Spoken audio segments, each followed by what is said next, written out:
Our speaker today is Kristi Grimm. Kristi is the College Outreach Manager for Food Allergy Research and Education. As part of the FAIR team, Grimm works with us to ensure the safety and inclusion of students with food allergies on college campuses. Kristi has worked with committees and expert stakeholders to develop FAIR's pilot guidelines for managing food allergies in higher education, which form the basis for the college food allergy program. She is currently working with universities to implement the guidelines and training during a pilot phase of the program. So at this time, I will turn the presentation over to Kristi. Thank you, Lynn. So just to get started today, the first thing I'd like to do is give everybody an update on where we're at with the college program and where we came from. I know I get a lot of questions about it.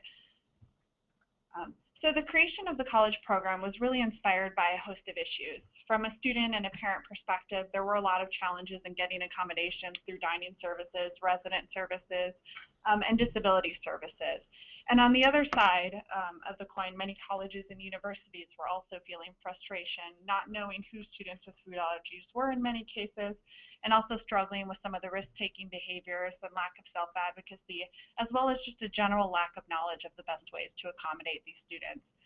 So we saw as the number of college students with food allergies were continuing to grow, these issues were also continuing to grow, and we wanted to create a program that could really help both sides. Ultimately, parents and students and colleges usually want the same things, which is safe students who are able to fully participate. So the goal of the college program is really to help make that happen. To begin with, we had submitted a grant, which was approved by a private family foundation to fully support the program for 3 years. And the main program components are outlined here. So we created comprehensive guidelines which really were aimed at helping colleges with identifying their students with food allergies, finding best practices for communicating with them, and setting up accommodations and training in dining services, as well as what proper emergency response would be. The piece of that there, dining services training, the way that we've worked to do that through this college program is contracting with a company called Menu Trimpo that has allergy training specifically designed for colleges and universities. So we've actually, through this program, offered that to close to 100 colleges now, and the pilot schools are all taking part in that as well. We also wanted to develop some parent and student educational materials that really provide a starting point as you're looking at college and what questions you need to be asking, who the departments are that you should be talking to on campuses, and resident advisor training. So students interact with resident advisors perhaps more than any other university staff, and oftentimes they're more comfortable going to them with issues. So we wanted to make sure RAs knew about the seriousness of food allergies, recognizing and responding to anaphylaxis, as well as some of the issues that they can help students with, like encouraging self-advocacy and mitigating risk-taking. And then the final piece is looking at how we can help students through student social groups. So those groups are able to provide mentorship for incoming students, and also working together to advocate for themselves on and off campus.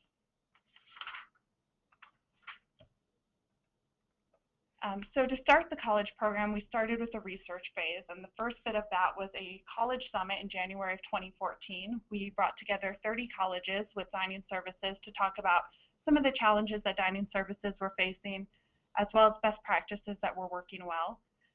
We had a second one in April of 2014. We again had over 30 colleges there, but this summit represented a little bit broader of an audience. So we had disability services, resident life and housing services, health services, and dining services all represented, as well as a group of parents and students. Following those summits, we formed 3 committees that really helped advise and review the guidelines and parent and student materials. So we had an Access Services Guidance Committee, which was composed of disability services, resident life, health services, as well as the liaison from the Department of Education. We had a dining services committee that was mostly chefs, registered dietitians, and different managers in dining services, and then a parent and student committee. Based on that, we created these are the 2 main materials that you can download from our website right now. So the FAIR Pilot Guidelines for Managing Food Allergies in Higher Education. Those are aimed at colleges, and it provides overview and tips for managing food allergies on campus, and everything from a section for disability services to dining services. And then the other piece are educational brochures for prospective college students and current college students. And they kind of outline some of what we're going to go over in this webinar today. We're talking about the different departments on campus and things that you can think about when you're meeting with them. So right now, we just recently launched the pilot stage a little over a month ago. We selected 12 pilot schools that we're going to work very closely with to implement and test those guidelines. We selected them for a variety of reasons. We were looking to have a wide representation of the types of universities. So we have some large, medium, and small schools. We have public and private. We have contract managed dining services versus self-operating. If you haven't been on a lot of college campuses yet, one thing that you'll learn as you do is that dining services can either be managed by the college or they oftentimes have contracts with big companies that run their dining services. And we also wanted to have a representation from schools that were just starting with their food allergy programs all the way up through schools that have already well-established programs and are just looking for ways to improve. So over the course of this year, we're going to work with them. We're going to provide them some free training and resources. And at the end of this year, we're going to look at ways that we need to improve our program and how we can more broadly roll it out across the country. So these are the 12 pilot schools, which are also up on our website. You can see them.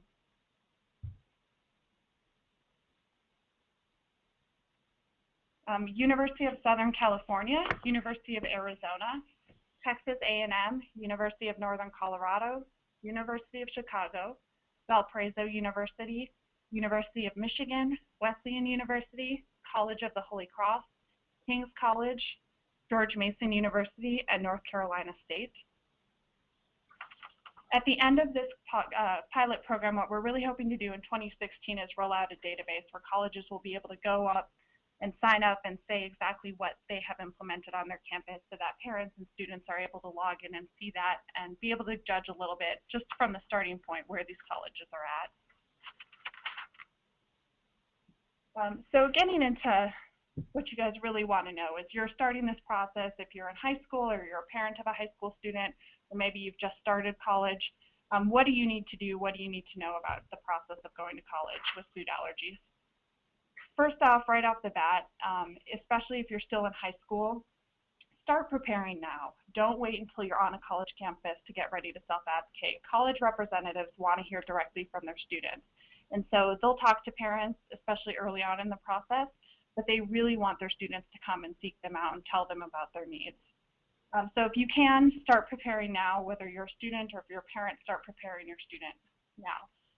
When you go out to eat, explain your food allergies yourself. Let your child explain their food allergies themselves. Involve them in discussions with their school about accommodations. This is especially important when you're talking to the schools directly. Try not to have a conversation with disability services without the student there. Try to involve them so they know exactly what's going on. Help them get comfortable explaining their food allergies to those who need to know. So that could be friends or teachers. Help them plan options for how to remain socially included. So if your friends are all going out to a restaurant that's not safe, how are you going to handle that? Having those plans ahead of time. And just start reading labels and learning how to prepare food, especially if you intend to cook at all while you're on college campus. The earlier you start with these processes, the better equipped you're going to be when you arrive on campus. So the different departments that you're going to encounter or might encounter when you go to college. Disability services, which is also sometimes called access services, housing services, resident life, dining services, and health services. So the roles that these departments will play, disability services is usually going to help you set up accommodations if you need them in academics and housing, and sometimes in dining services as well. Housing services is usually the department that handles room assignments. So if you're going for requests like a single room or you want to be matched with someone else with a food allergy, housing services will often be the department that handles that.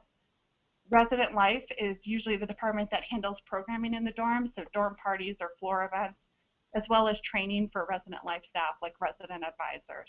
And on some campuses, these are one department. Some campuses, they're different.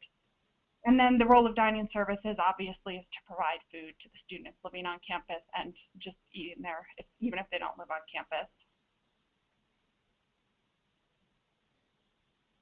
When you're talking to disability services, This is a kind of key piece of information, especially if they don't already know how food allergies fall under ADA. The Leslie University lawsuit has some really good language that I would encourage you to go online and read. It's all online on the Department of Justice's website. So right here, from their Q&A about Leslie University, a disability as defined by ADA is a mental or physical impairment that substantially limits a major life activity, such as eating. Major life activities also include major bodily functions, such as the functions of the gastrointestinal system. Some individuals with food allergies have a disability as defined by ADA, particularly those with more significant or severe responses to certain foods. This would include individuals with celiac disease and others who have autoimmune responses to certain foods, the symptoms of which may include difficulty swallowing or breathing, asthma, or anaphylactic shock. So most people with a very severe food allergy are going to be covered under ADA. So once you've selected a school, that's actually the place that we recommend you start, is by meeting with Disability Services first. Their role, again, is going to be helping you set up documentation. They're going to be the ones who are going to be able to tell you exactly what documentation you need to provide based on the accommodations you're requesting. And they can help you set up accommodation in housing, academics, or dining. Even if the only accommodation you want is something with a meal plan, I still recommend starting with Disability Services. And one of the big things that you should think about when you're doing that is the academic accommodation piece. So if you have a reaction and you're unable to attend class, having that plan in place with Disability Services ahead of time so that you're not sick and having to deal with emailing your professors is always a good idea. However, one thing to keep in mind is that the role of Disability Services may vary from school to school. On some campuses, they're really only involved in academic accommodations. On some, they'll get involved with housing and dining. On some, they'll just do housing and academics. So that role can vary widely, and you might have to meet with different people to get what you need. What are you hoping to hear from Disability Services when you meet with them? You want them to understand ADA as it relates to food allergies. You want them to be willing to work with you to find solutions. You want them to be willing and able to coordinate accommodations with other departments. But you also need to keep in mind that this may be a new topic for many Disability Services offices. Until the Leslie University lawsuit in 2012, many of them didn't view food allergies as a disability at all. So even if they are involved, it may be new, and they may not be involved at all yet. You may need to do some education about food allergies and what your needs are. And some of these accommodations may be handled by different departments on campus. So some of the housing accommodations may be handled directly through Housing Services rather than through Disability Services. Same thing with the dining accommodations.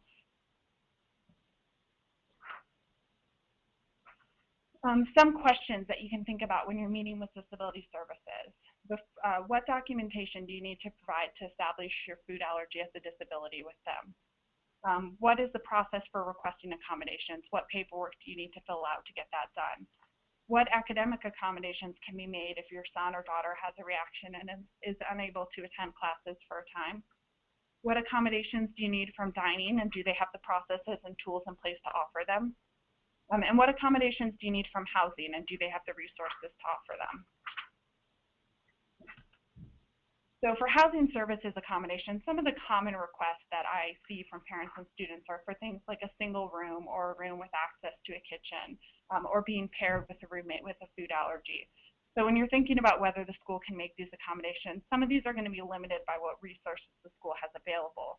For example, if the campus does not have any housing that has kitchens in it, they wouldn't be able to do that accommodation necessarily. So when you're thinking about what accommodations you really need, you want to have those in mind, and then also make sure that the school is actually able to provide it for you. You want to weigh the pros and cons of various options. A lot of people jump right to getting a single room, and that may be the best solution for you because it can provide that allergen-free space. But on the other hand, it can be socially isolating for students, and the student may be alone in their room in the event of a reaction. Being paired with a roommate with a food allergy can be really great because the roommate might be a little bit more understanding and respectful about bringing allergens into the room, but the roommates could be otherwise incompatible. You know, if you're a morning person and your roommate with a food allergy is a night owl, that can cause some conflict, or if you're neat and they're messy. And then the access to a full kitchen, obviously it's great for some students to be able to prepare their own food, but on the other hand, it requires a lot of time and you're just starting college, and so that may not necessarily be the best solution for you. You just want to think about very carefully what really is the best solution for you.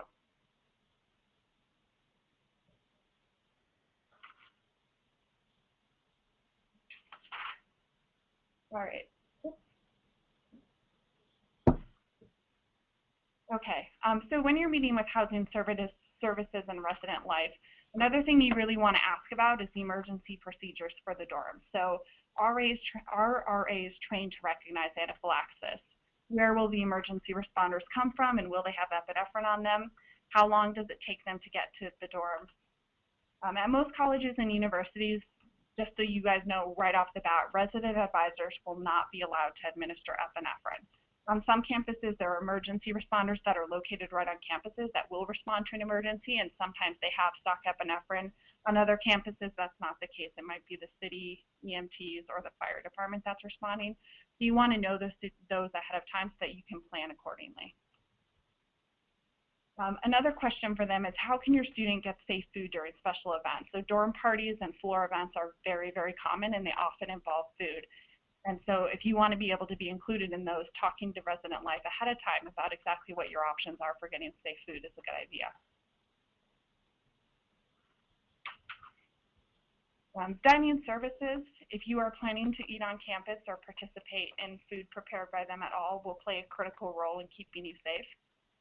It's important to set up a meeting with them. So even if you meet with disability services and they set up some sort of meal plan accommodation for you, you still want to get that face-to-face with dining services, because on a day-in, day-out basis, they're going to be the ones preparing your food. This is usually going to be a registered dietitian, a chef, or a manager who will handle these. So you'll want to meet with them, talk to them about your needs and what exactly it is they can do for you.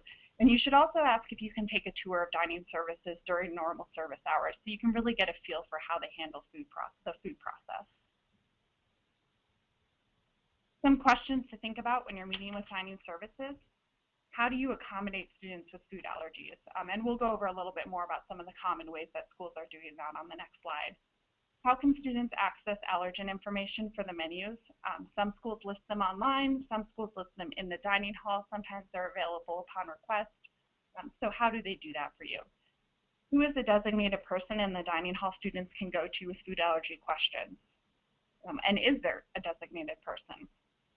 Has the dining staff been trained to recognize anaphylaxis, and what are the emergency procedures in the dining facilities? And so similar to what we talked about with housing and resident life, on most campuses, dining services staff are not going to be allowed to administer epinephrine, and they're not going to have stock epinephrine. There are actually only 4 states currently that have laws that would allow a university to have stock epinephrine on hand. Those are Oregon, Florida, New Jersey, and Indiana. So outside of that, you're not going to encounter a school that keeps stock epinephrine in the dining halls at all. And it's unlikely that you'll encounter a school that would allow their staff to administer.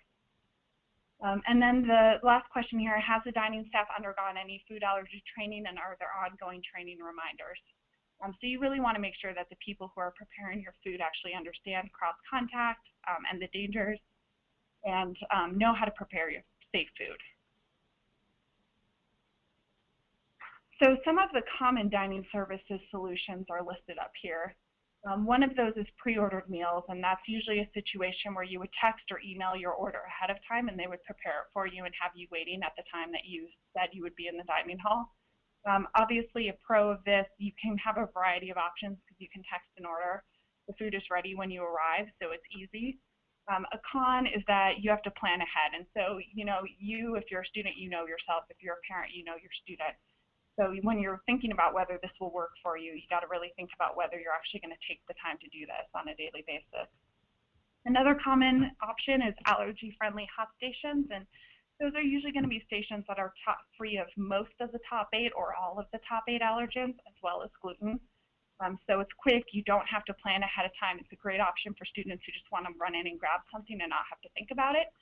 But the con of that is you're going to have to give up perhaps more than your actual allergen. If you are just allergic to milk, you might have to give up 7 other allergens. And also, if you have an allergy outside of the top 8, this is obviously not going to be a solution that works really well for you. Another solution, short order stations. That would be where you go up and you place an order and they make it for you there. So again, this gives you more options and a little bit more variety, and it doesn't require you to plan ahead, but it can take more time.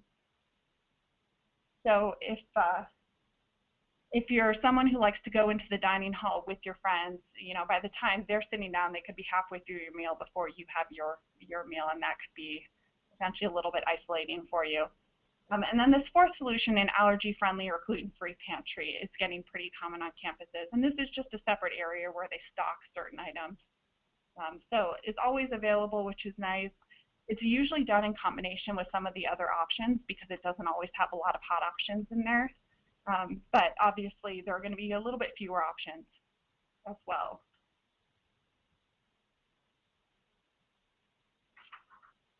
So self-serve dining areas. As you tour campuses, you'll notice that a lot of colleges, most of the dining services is going to be self-service areas where students go up and they grab their own food, and it's very buffet style.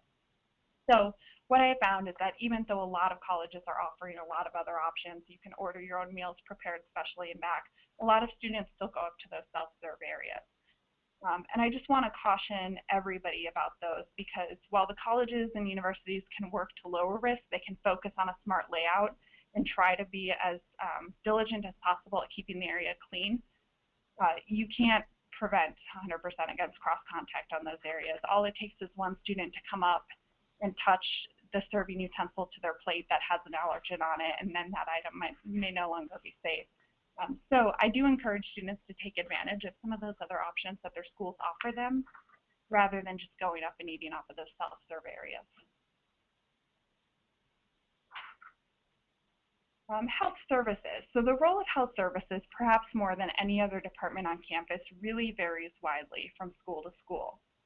So it's important on each campus that you're visiting or considering, you would really have to talk to them and find out exactly what it is that they can offer.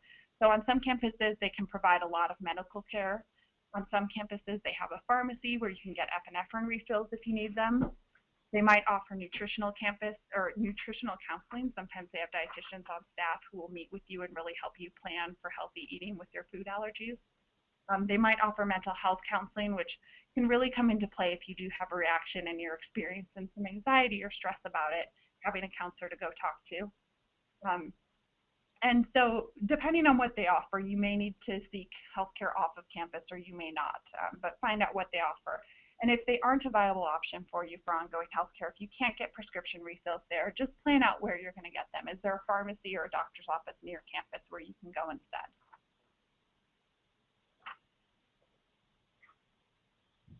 So we talked about this a little bit already, but just something to be aware of. On most campuses, university staff will not have access to stock epinephrine and will not be allowed to administer a student's epinephrine auto-injector. So before you get to campus, you really want to know, again, who the campus emergency responders are.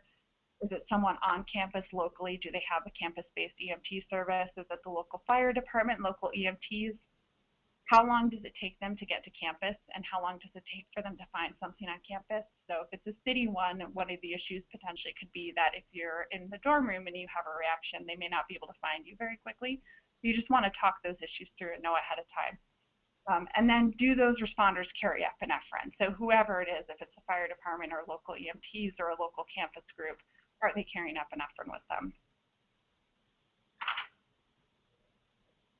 And a big piece that often gets kind of overlooked in this whole process as you're working to set up all these accommodations is the issue of student responsibilities and what those are.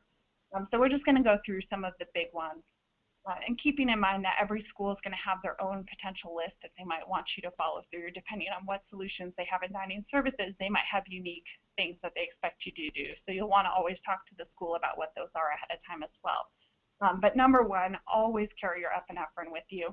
Any other medications that you might need, it's a good idea to carry them with you.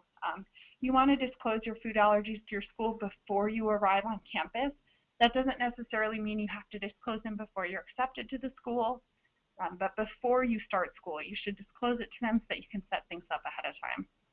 You want to keep an open line of communications with those involved in your food allergy accommodations, but especially dining services, disability services if they're involved at all, and housing services.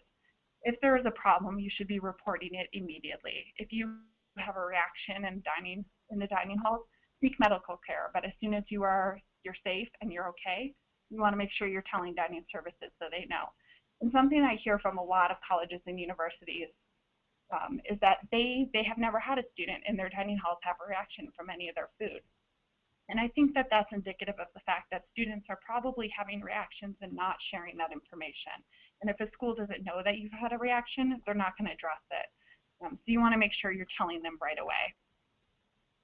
You want to be your own best self-advocate. No one can advocate for you like you can advocate for yourself. So tell others what you need. Let dining services know what you need. Tell them what's working, what's not working.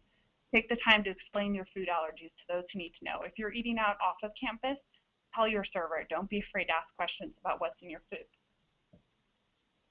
You want to avoid unnecessary risks. So again, never eat food you're unsure of, whether that's something on the self-serve line that you're not quite sure about, or it looks like it might have come into contact with something else.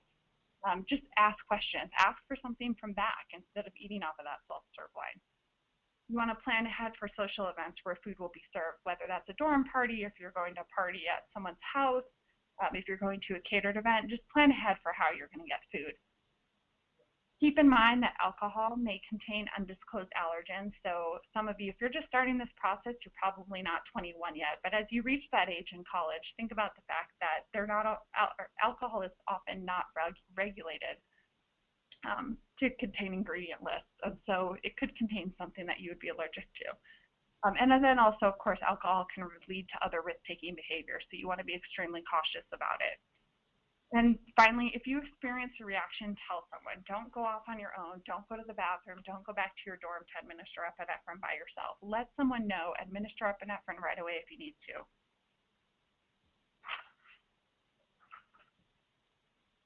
All right, how can you get involved? So if you are a high school junior or senior, or you're a current college student, you can join the Fair College Food Allergy Support Group on Facebook.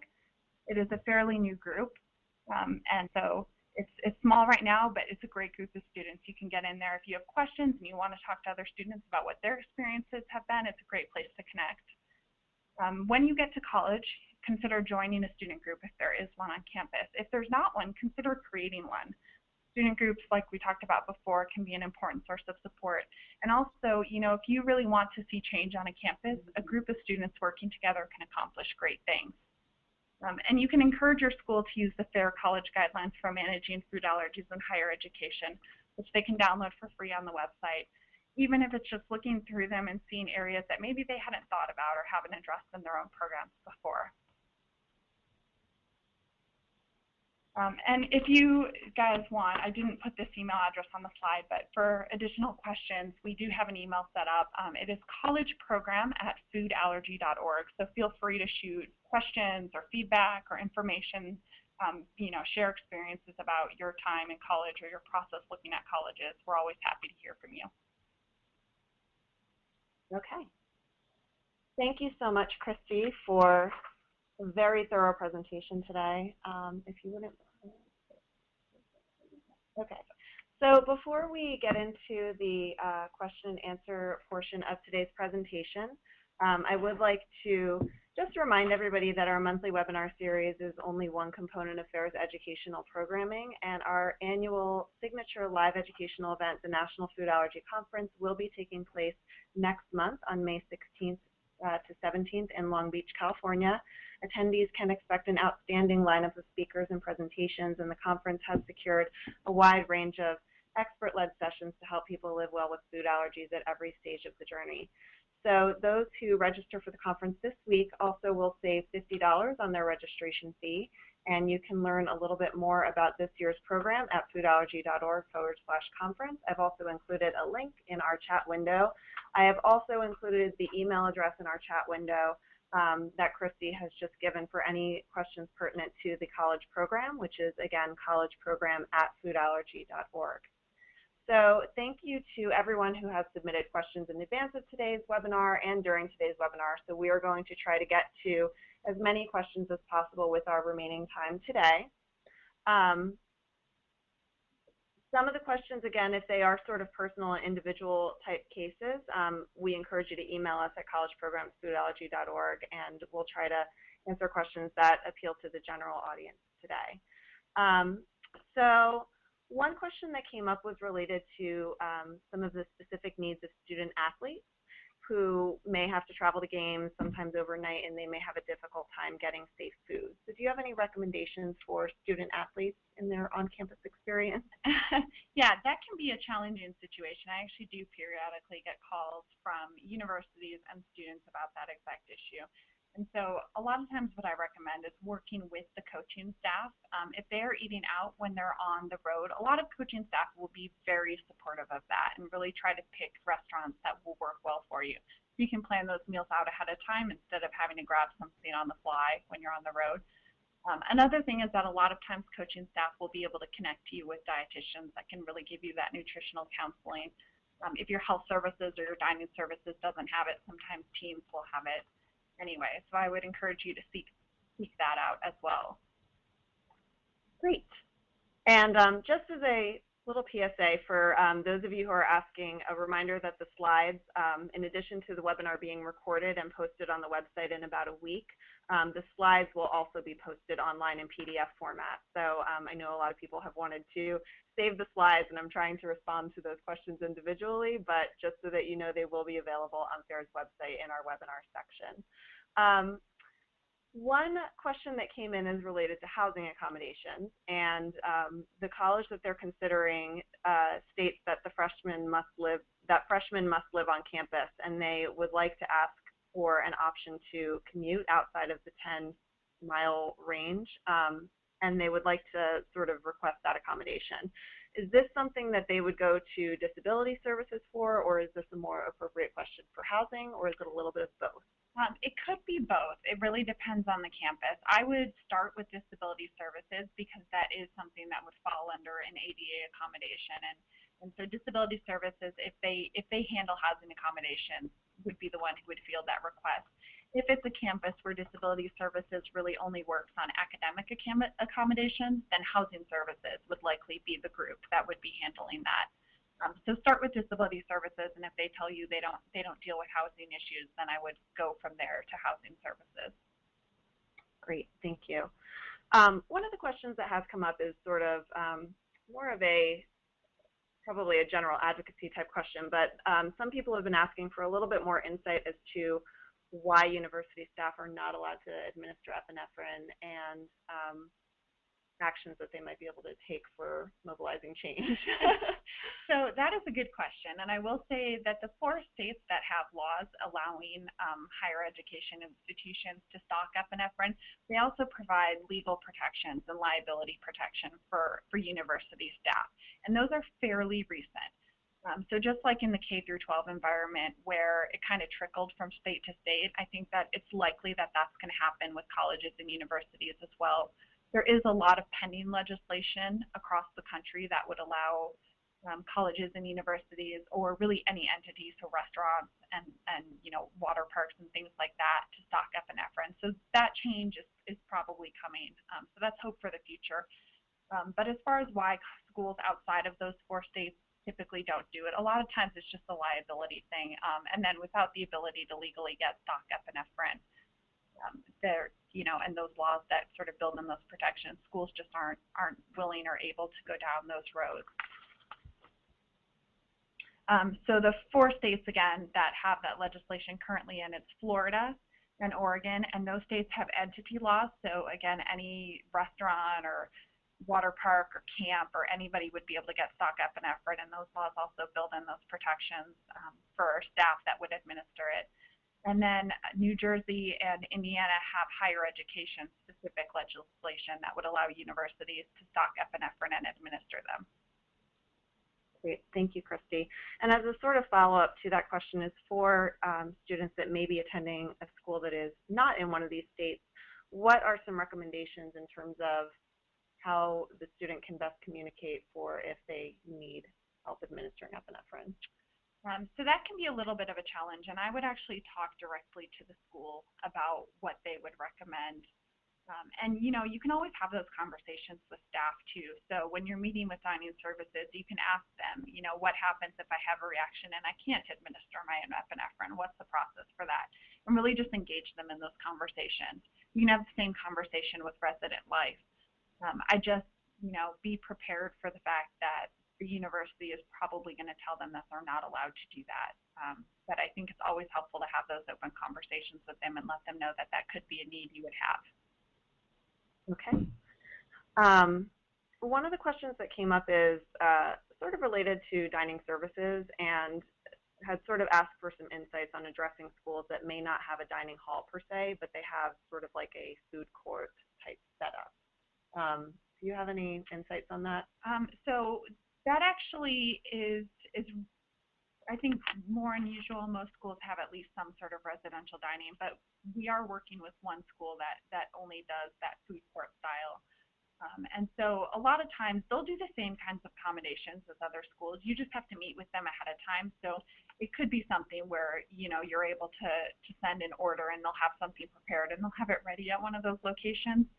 Those schools often lend themselves to more of that kind of short order situation where you walk up and you tell someone you have an allergy, and then maybe a manager comes and prepares you something separately and back.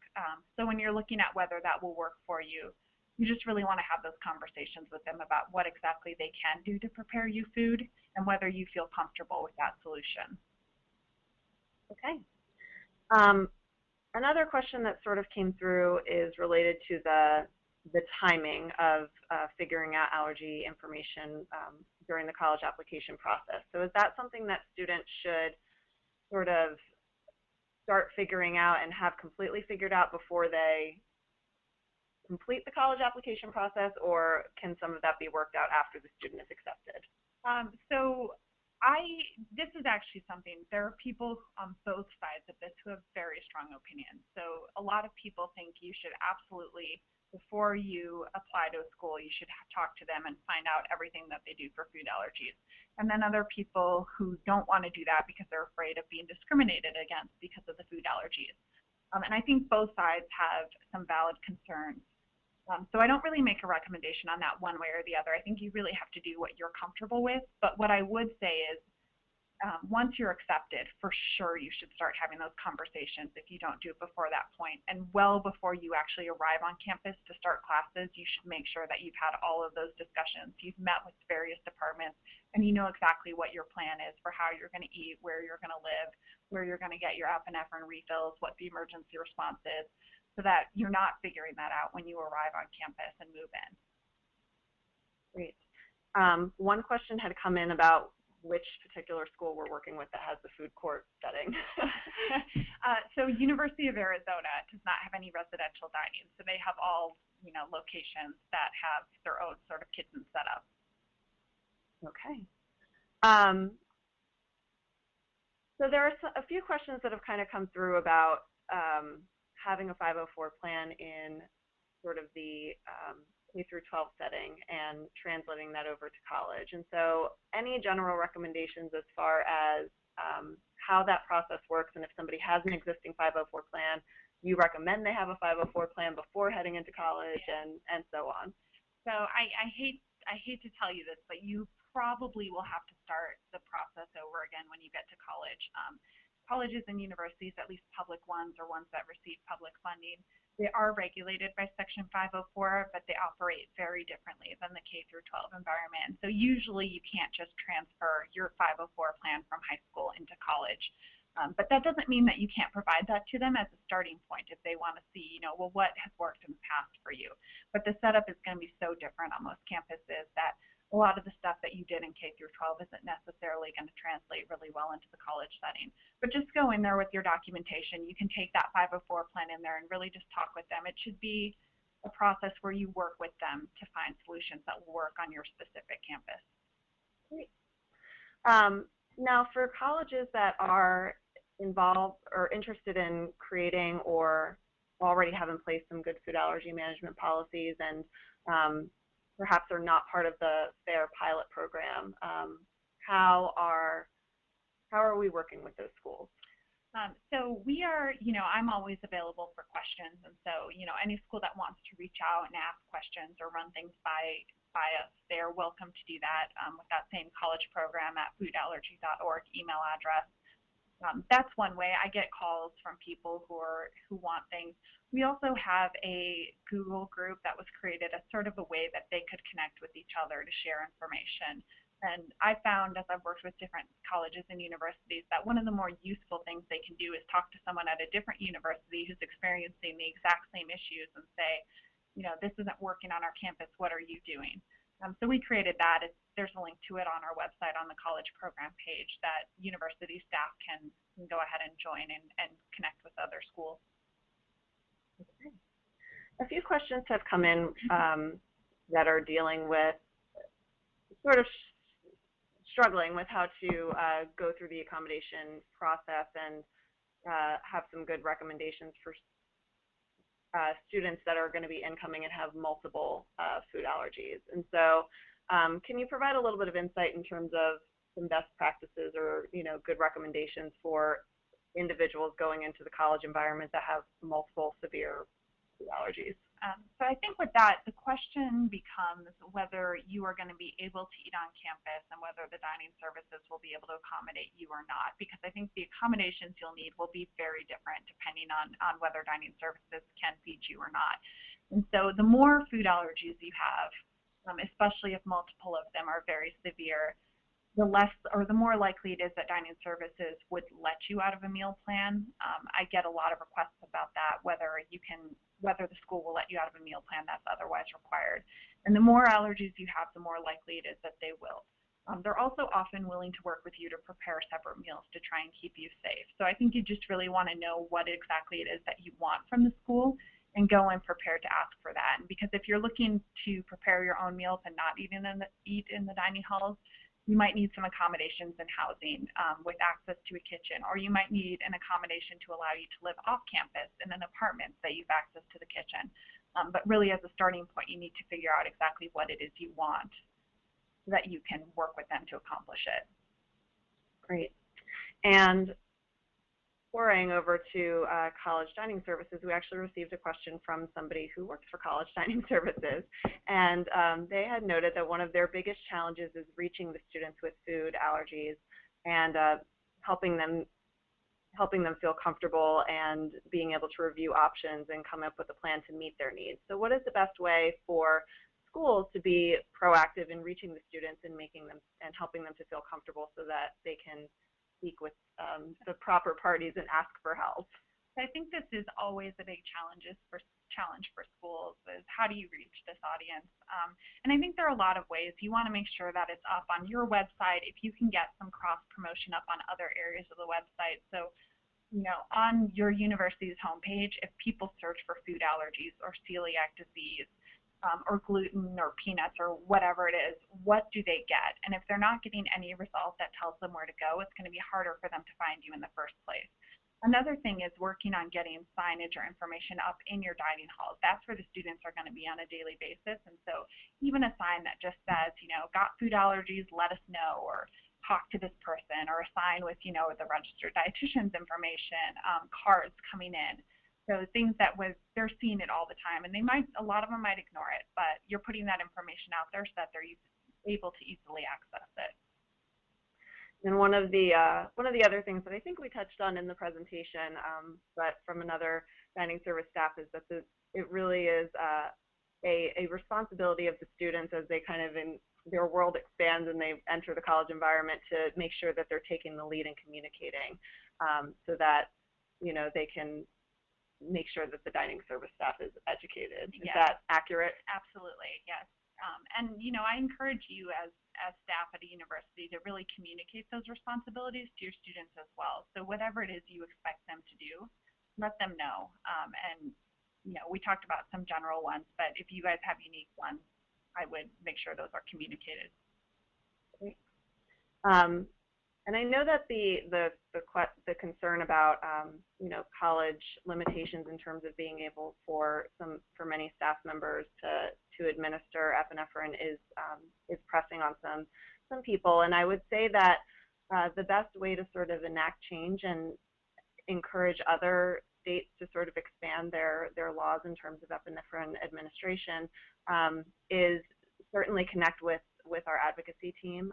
If you go to foodallergyadvocacy.org, that is a great way to get involved with our Fair Advocates Network and sort of mobilize for change in that, because the question does kind of keep coming up as far as how change can be enacted in this line. Yeah.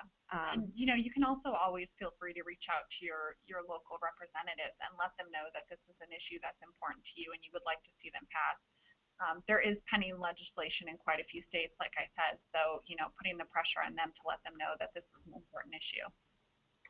What are some recommendations for working with a school who perhaps may claim to have a good food allergy program and labeling practices, but there have been instances where things may be mislabeled, and in practice they see that perhaps the policies that are in place are not as thorough in protecting students as they may be. So I think that this is really where those conversations become very important, because a school can say that they're doing 100 different things, and maybe they are, but that's why you want to take that tour of dining services and why you want to ask questions. And when you're looking at a school, don't be afraid to walk up to one of those stations where you can order food and actually ask the person there, hey, I have a food allergy, or you know, I have a milk allergy, or I have a wheat allergy, or egg, or whatever it is. Walk up and tell them that and ask them what you can have and see what they do. And if they're not doing something that would keep you safe, that's something you want to bring to the attention of the manager or the registered dietitian or the dining services director to let them know that that's your experience. Because, you know, they really do usually, university staff, they want to keep you safe. They want to help you. And you just have to be really comfortable telling them when things are not going well, or if you see areas of concern, pointing them out so they can see exactly what's happening. Okay. I think you've covered pretty much all of the questions that have come in through sort of general practice. And if there are individual questions that are sort of case by case, and you need a little bit of help kind of navigating things one-on-one, send us an email at collegeprogram@foodallergy.org for any follow-up questions, and we are more than happy to help in any way that we can in terms of navigating that experience. So I'd like to